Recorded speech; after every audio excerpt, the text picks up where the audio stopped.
Ladies and gents, almost as UX, and this is Warhammer 40K Mechanicus review by the channel MandaloreGaming. Warhammer 40K Mechanicus is a turn-based, this is a turn-based game. Tactical game about making spooky, scary skeletons go back to sleep, stealing all their stuff. Spooky. Oh, Necrons. So Necrons are part of this game. Ooh, it's gonna be fun. I love Warhammer 40K thing, right? I don't remember last time that I guess when I was a kid, I loved Tolkien. That was the first ever fictional world that I came across, that like I want to know everything about this, right? When I saw the Lord of the Rings movie and everything, then after that the Elder Scrolls lore was that really captured me, and since then I've never come across anything that would really pull me in. Warhammer 40K is the first thing that I came across, like holy shit, I want to know everything about this. I guess I started doing reaction in October, right? So I love Warhammer 40K and everything about Warhammer 40K, especially I love games. So when it's games about Warhammer 40K, that's just the best thing ever. And people tell me the Warhammer 40K Mechanicus is one of the best game ever made about Warhammer 40K. So it's going to be fun. MandaloreGaming is doing the review. Mandalore, I guess the alter ego of Tech, right, as people say it. So I guess it's going to be fun. Remember, we'll flag my reaction, don't forget to like, subscribe, so I know which type of videos to react to more, which type of channels to react to more. Comment down if you want to react to some video, right? Even if I don't reply, eventually I'll react to something, right? Liking and commenting on the video is usually how I guess sense that which type of videos gets more attention, and I try to make more videos like that, right? So if you like any of my reacts and any video, liking is definitely a way to tell me that I should do more of that. And let's watch this one.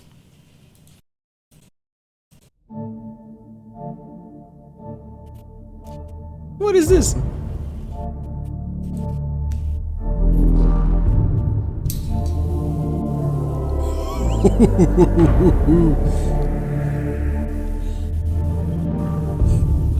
What?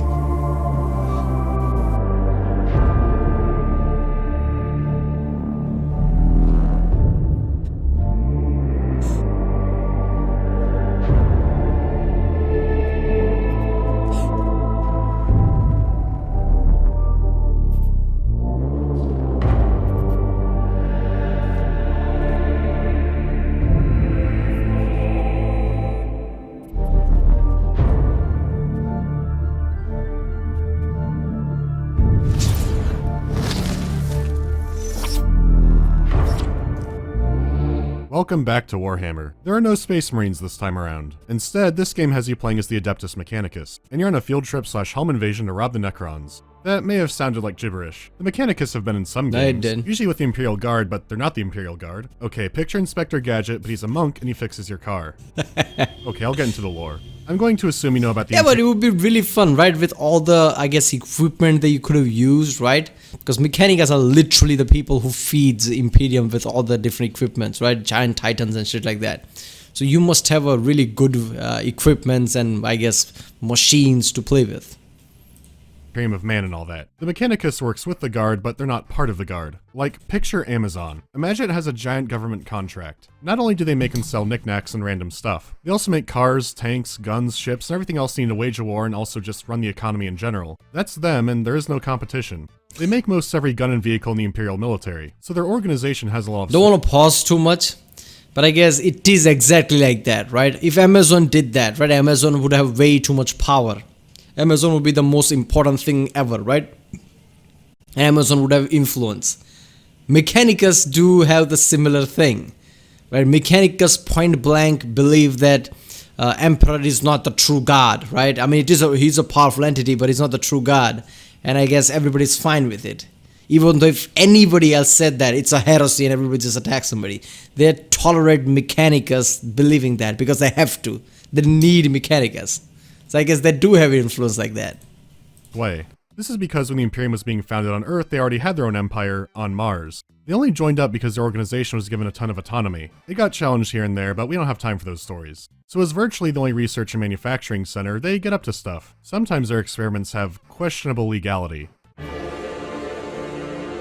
No, they don't get bothered much. Let's say some smug commissar tries to tell on them for, say, making an AI. Well, they can just say, it's not an AI, there's a human brain in there. How do you know?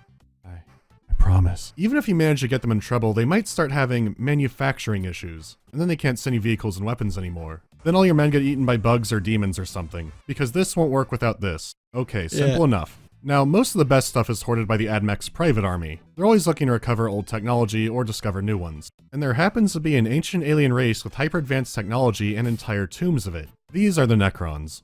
So what is a Necron? Well, they're Terminators in space who hate all life. At least they used to be. Now they have different dynasties and agendas, and they're basically undead space Egyptians. So that's fresh. Necrons have fancy things, the AdMech wants to touch all of it. Mechanicus is all about one of those expeditions. Of course, there's a conflict over how much should be preserved rather than destroyed. Those decisions will be up to you. There's no telling what's down there, so let's check it out. One day, the crude biomass that you call a temple will wither, and you will beg my kind to save you. Everybody has throat problem, Warhammer. Already saved. For the machine is immortal.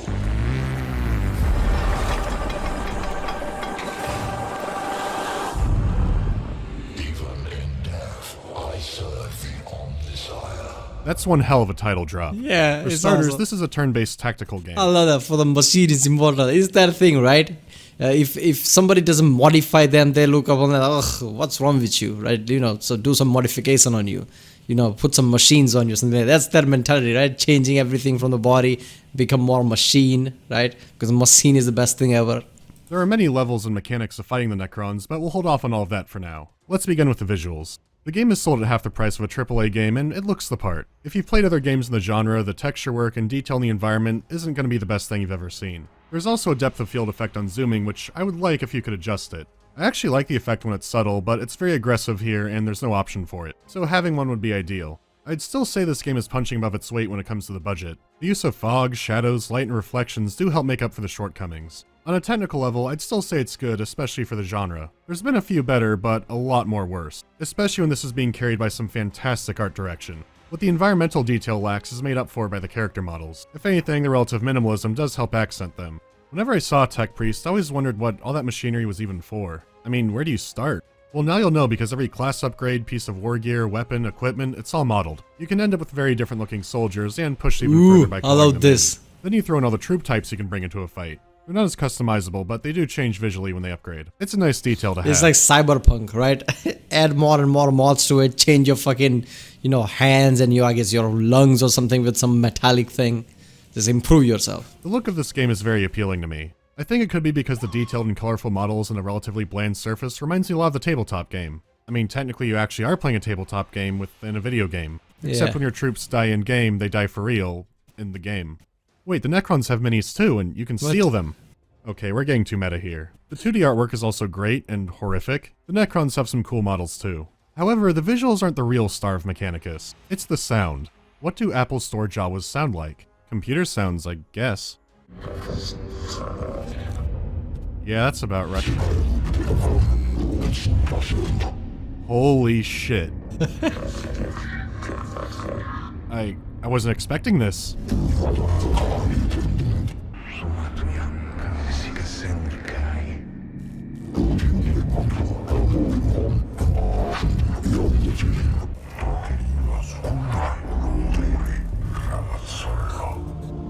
This is epic.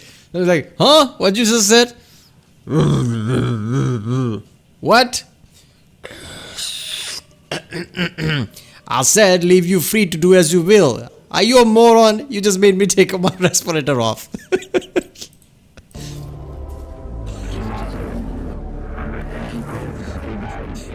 Not only is this an incredibly creative way to not have as much voice acting, it sounds phenomenal. You still have more traditional stuff too.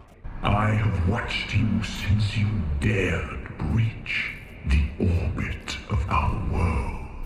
Then you just have the regular sounds of the game.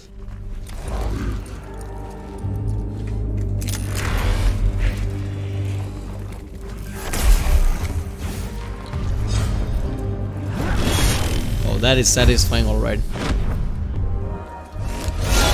Ooh. Sounds are really important, FXs, sound effects and everything.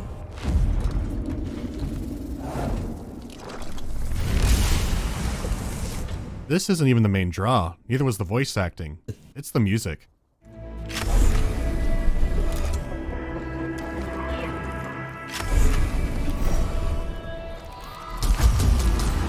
I don't know, man. You know, he said in the start of the video that you know, certain visual effects can be a bit too much, but to me, just the tint of light blue, light green with the music and this atmosphere just is perfect. I don't know, you want to stay here and play this, right? It feels homey. I mean, listen to this. The music, as soon as the music plays, just see this tint and everything. Look at that. This feels great.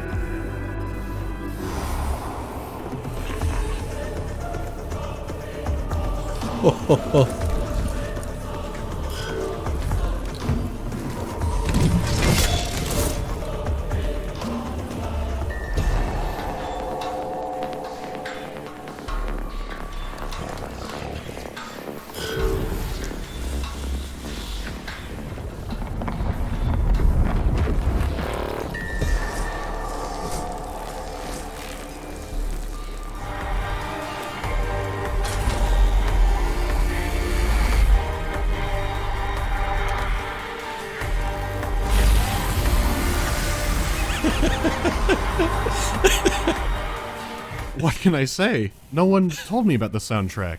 It's the most electronic a Warhammer game has gone, and appropriately so. It's very industrial, it's so really the melodies great. remind me of engines revving. The vocals can change from European medieval monks to like Egyptian priests chanting. It's like you're playing with the big boys now from the Prince of Egypt, but the big boy's a Necron Lord.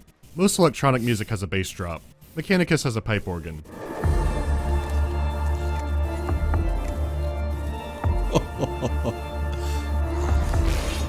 It's a supremely creative soundtrack, and it's one He's of my gonna use that clip from Pirates of Caribbean, right? Where Davy Jones does that thing with the octopus, you know, tentacles or something. Man, I love. First of all, how the fuck this works? Mechanicus versus Necrons. Wouldn't Necrons wipe the floor with Mechanicus or something? I mean, I understand Necrons have a lesser number, but in this, I guess you're supposed to go toe to toe with them or something in the game. You have a certain number of Mechanicus, then Necrons have the equal number of Necrons. One Necron will be very overpowering, right? Because that's the whole Necrons thing. Necrons are the most advanced thing there is. Way too powerful. But their number is small. That's the whole thing. Otherwise, they would basically overrun the whole universe. my favorite Warhammer OSTs now. And this is from a franchise with a lot of competition in a music genre that I'm not that into. It's just that good.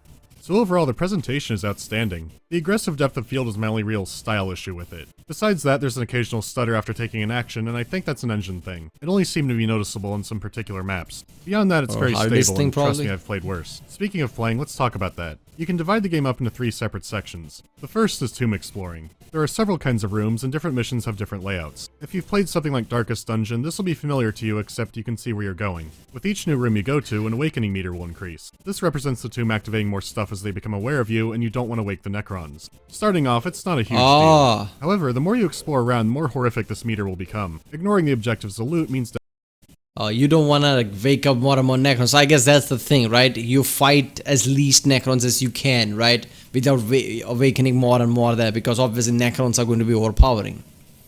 deadlier fights. It's still worth looking around because there are treasure rooms that could give you resources and equipment, as long as you pick the right symbol. But the symbols are consistent, it doesn't stay a random guessing game. When you pick a safe one enough, it even gets highlighted later. Then you have the event rooms, and all sorts of things can happen in here. This is where it becomes pure guesswork. Usually it's do you want to destroy a weird thing, or try to study it. You might wake the Necrons up more, then again you might get some help in an upcoming battle. Now some of you might be going, oh, the game's ruined, I hate that shit. Well, I have good news. There's an option to have symbols appear for the results, so it will no longer be completely random. In fact, while there are standard difficulties, this game is absurdly customizable. Nearly every mechanic and stat can be adjusted or flat out turned off. You can adjust it to be a walk in the park or the hell crawl that you crave. So just keep that in mind. I'll be coming back to this dungeon part, but I'm gonna move on for now. The second part is the battle. You slap your troops down in a small area and begin the fight. You may be surprised if you thought this was going to be a copy of another game. There's no such thing as accuracy. If the weapon's in range, it hits. No cover system either. You're either out of range or completely obstructed behind something big. Line of sight and weapon range are the name of the game. You can't sit around and Overwatch either. Your tech priests don't know how. They don't want to sit around, they want to touch all everything. There is only one who can Overwatch, and you will learn to hate him. The only units dodging shots will be your own and only through a special class upgrade. Accuracy may not be an unknown factor, but there are several others. You can gauge your own weapon range, but not that of the enemy, or their potential damage output or abilities. Most importantly, you don't know how much health they have. There are two damage types, physical and energy, with armor for both. High armor can complete— Yeah, I like that. You know, I don't know why games show you the enemy's health. Like, how the fuck you're supposed to know that? Any game that shows a bar over enemies, like, I always try to find an option to remove that. To me, it feels weird, right? If some game is like a battle arena type of thing, right? Player versus player or something, I guess as a competition it works.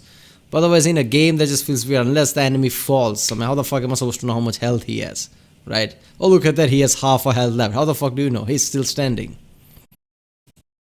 completely absorb an attack. This means without intel, you could be firing off useless shots and not even know it. So you could send out a servo skull to find out the stats, and then it gets stuck on cooldown for a few turns, and the skull can do something else. Collect cognition points. Cognition point taking, CPT, is a mechanical activity vital to your success. Most tech priest weapons, and especially the more powerful ones, require cognition points to fire. A lot of active skills use it too. Here's the thing, as long as it's off cooldown, a tech priest can use as many skills and weapons in a turn as they want. If you have points to spend, you can do it. If you have a point, you can sprint outside of normal move range. Once again though, you can keep doing this. So if you have the points for it, you can just run all over the map. This is your lifeblood.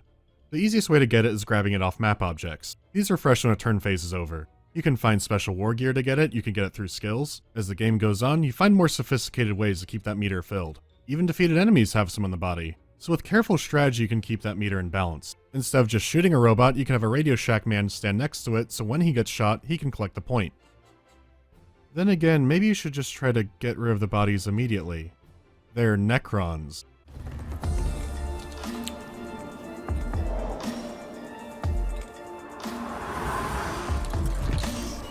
Yeah, that was a bad idea.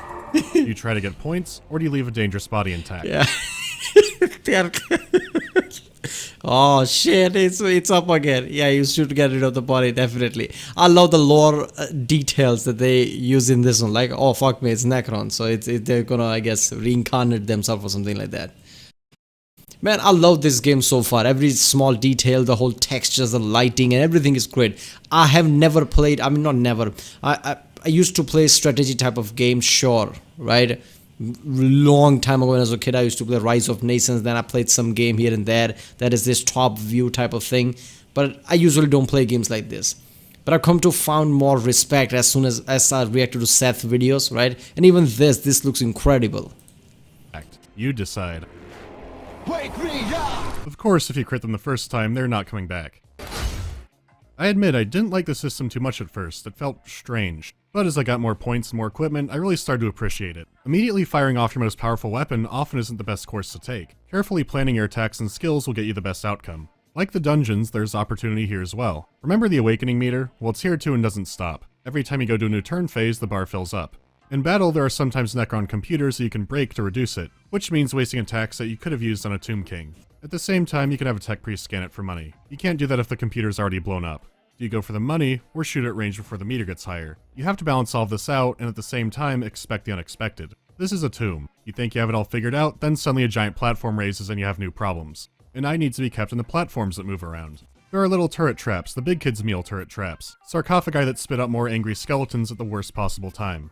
You might make a risky power play only to find out that it was the worst possible thing you could have done. The early game can be brutal, and that's not the worst of it. Sometimes a battle will have an objective like escape. There's an angry horde coming for you, get all your boys to this square. So you barely make it and, surprise, now you need to wipe them out. All of them. Once again, this only happens some of the time. This is something I hated starting out, but it made more sense later. For now I want to move on to the third part of the game so I could go back through it with proper context. This is the downtime aboard your ship when you manage your army. When you complete a mission, you get all kinds of rewards, including new equipment. There are tons of different weapons and equipment pieces. You likely won't see every one in a single playthrough. This extends to troops and their upgrades. The currency, called Blackstone, can be used to spec out your priests. Each tree will unlock 4 pieces of special class armor, but other than that you could equip anything on anyone. You just need enough slots to fit the equipment, and you get more as you level up. These guys can get way up there too, they could multi-class right from the get-go. The other use of cash is to take regular troops with you on missions. Your basic servitors will be free, but more advanced troops will start costing. You have unlimited troops in storage, so if you do plan permadeath, only priests don't come back if they die. That hurts a lot, but you can throw more troops at him. You can build around— That's a selection screen. I thought it was some kind of a map that you play with. I don't know. Selection screen looks even, I guess, more sharper and more details. right? I mean, they didn't need to do that for a selection screen, like you select just who to, I guess, upgrade or take with you, whatever that is.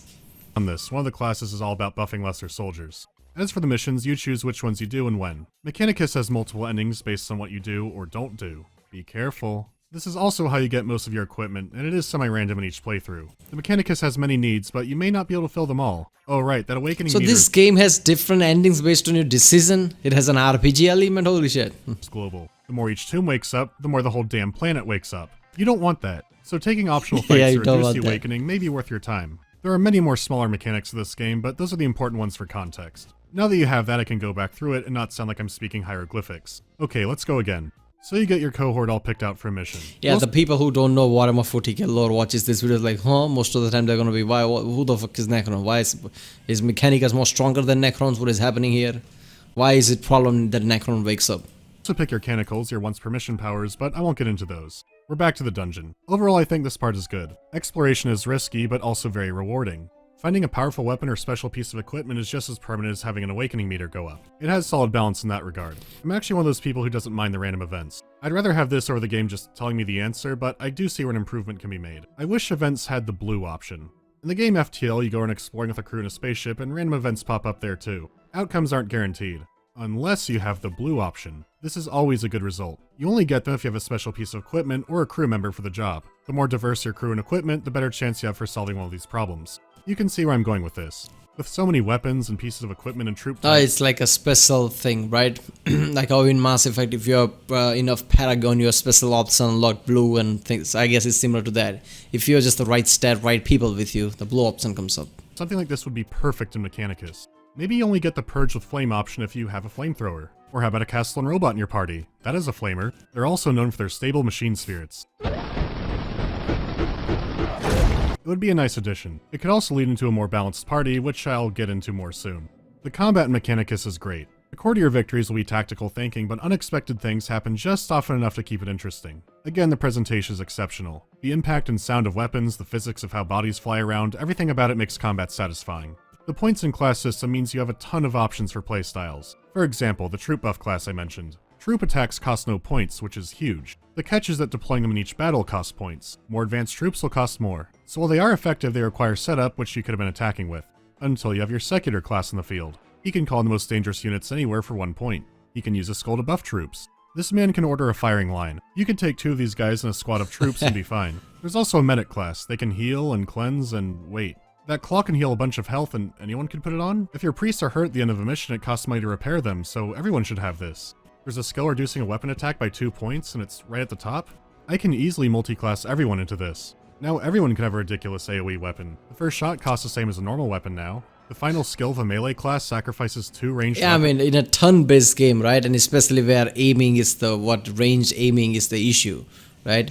I mean, are you in the range? Is something in the way? I guess in that sense, like it's like an arrow, shooting an arrow type of mechanics in this, right? If you shoot at somebody, you either hit or miss. So if you have an AoE damage, right, you have to worry less about being more accurate. So that is the first thing I would do as well. Weapons for that? So axe or Flavor. I think this game needs some class rebalancing and maybe some item restrictions, because once you're past the early game, the challenge could get easy and fast, even on the hardest difficulty. And I'm not saying everything should be restricted, maybe just the highest level of specialized equipment. Just enough so the medic class isn't virtually useless and really situational, because everyone could be a medic who heals nearly as much. I'd love to use a pure melee class if it had some neat abilities. Maybe they could have a skill to instantly blow up a Necron computer in range but still get the money from it. Something similar to the CP scanner. Naturally, there are special options to restrict things more. Maybe they could be turned on by default in a Praise the Omnissiah difficulty or something like that. 1 part 1 priest is an interesting way to play, but I still like to multi-class. At bare minimum, I think some class things need to be rearranged, because there is great stuff here. As it is, I just find it too easy to make a god class once you know what you're doing. I did try to avoid it because I like having a varied squad. I only wish the choices seemed more natural and synergetic. As is, it feels like gimping myself. I don't know, maybe the fumes are getting to me. Wait. Yeah, I mean, game looks incredible, but like you said, there are some, issues here and there with the gameplay. They could definitely make Mechanicus 2 right? With better graphics, better, everything better basically with the next gen thing. And just, you know, have some improvements here and there by hearing the community what they want, right? Having the RPG elements of basically changing the outcome the way you play it already makes this game awesome. No, no. It's like every game is happening at once. I don't know how to... Is that Linus Tech Priest? Insects. This galaxy is infested with vermin. Moving on. Don't get me wrong, the gameplay is still tons of fun. There's a lot of joy in setting up your attacks and moves, even if you do want to make the most OP build possible. The core of the gameplay works, and it works wonderfully. It just needs some adjustment. There's also the bug, and I call it the bug because it's the only one I noticed, but boy. A few of the beam weapons claim that they cannot hit a thing in front of them, and I know it's not just me. Sometimes it won't say it's locked to a target no matter what. Sometimes it won't aim well or fire across a gap. Sometimes it will refuse to aim at all, and sometimes it's like the gun's not even on. Usually I could fix it by just moving a space, but this is a disaster waiting to happen. By that I mean someone will start breathing really hard and typing really fast. Probably me. It never happens with the guns that can fire through walls. I'm guessing the others see objects so they shouldn't. Another issue is I think they need a few more map layouts. It's not much of issue. It's like, you know, always take Bethesda games to your approach, right? It's not a bug, it's a feature. That's part of the lore, right? that weapon has that issue. Targeting is always the issue in the Warhammer 40K lore. Let's just say that, right? That's the whole Mechanicus lore, I guess. It can't hit shit. There are some great unique maps, but by the end you'll notice some repeating, especially if you play at the higher difficulty for more fights. And that marks the end of my big issues with the game. Looking at the footage editing this, I actually want to go play it some more, but I'll talk about the story too.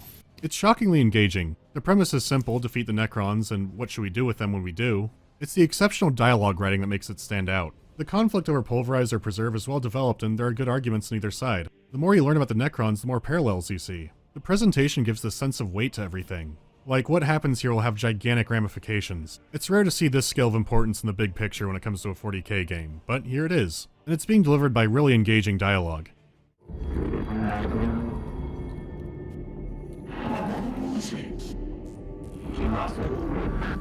I've also been playing with the Heretic DLC, so I should explain what that's all about. As the name might imply, you fight Rogue Mechanicus.